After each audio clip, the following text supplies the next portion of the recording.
Bienvenue dans cette nouvelle chronique vidéo. Nous sommes ici à Béziers, devant la cathédrale Saint-Nazaire. C'est une cathédrale gothique de style occitan.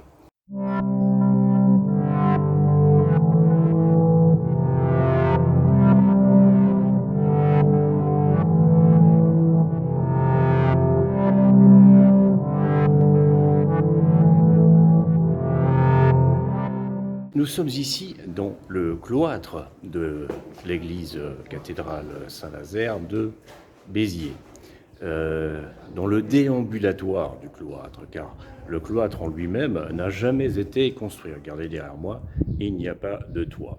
Ici, à Béziers, en l'an de grâce 1209, les armées des croisés, menées par Simon de Montfort, mais tout particulièrement au début et ici à Béziers, par le légat du pape, qui était un abbé cistercien, qui menait cette croisade. Alors pourquoi une croisade en terre chrétienne, me direz-vous? Eh bien, c'est la croisade contre les Albigeois, plus connus sous le nom de cathares. Ici, à Béziers, dans le sud de la France, c'était un pays cathare. Mais ils ne formaient pas la majorité de la population.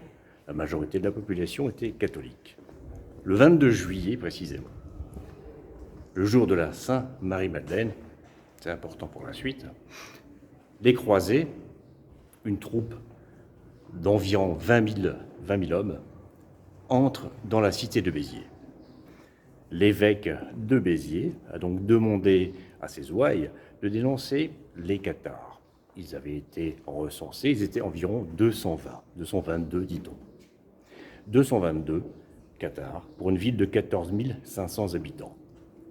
Eh bien, les croisés, donc les armées du nord de la France, qui sont entrés dans la ville le 22 juillet 1209, ont massacré en gros la moitié de la population, donc environ 7000 personnes. C'est à cette occasion que le légat du pape aurait dit « Tuez-les tous, Dieu reconnaîtra les siens ». Est-ce apocryphe, c'est-à-dire est-ce que ça a été ajouté par la suite, raconté par la suite? On ne sait pas vraiment, mais en tout cas, le résultat est le même, qu'il l'ait dit ou non. Ils les ont tués tous.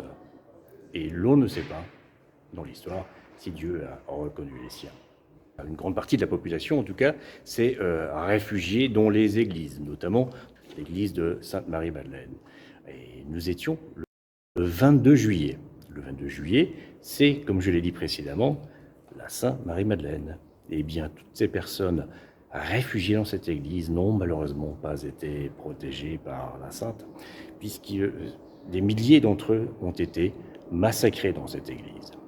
Et ici, la cathédrale Saint-Nazaire, celle de l'époque, a également été incendiée. Cette cathédrale a été construite sur un site où il y avait déjà une cathédrale plus ancienne, de type roman. Celle-ci est une cathédrale de type gothique, reconstruite au XIIIe siècle, en fait, puisqu'elle a donc été incendiée. La cathédrale romaine avait elle-même succédé à un édifice du 7e siècle, donc de type mérovingien. Voilà, il y a également des restes médiévaux des différentes époques, comme ce baptistère que vous voyez ici.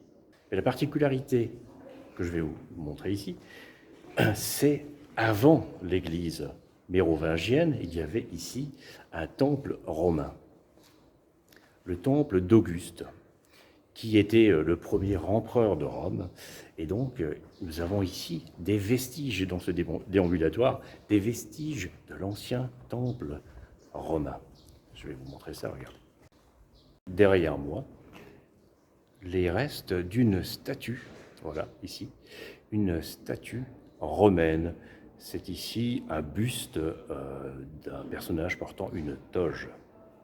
Il y a également des bases de colonnes romaines, comme celle qui est là, juste derrière moi, voilà, du temple donc d'Auguste.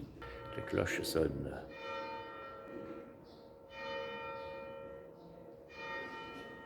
Donc, là, nous sommes en train de monter dans la tour de la cathédrale Saint-Nazaire de Béziers. 165 marches pour arriver au sommet du clocher. Alors ici, il y a un arrêt, un premier arrêt qu'on peut voir. On peut voir la cathédrale à l'arrière. Regardez, voilà derrière moi. Voilà la rosace de la cathédrale. Là, nous arrivons au sommet de la tour. Hop, je me colle la tête. Et derrière moi, vous pouvez voir la ville de Béziers.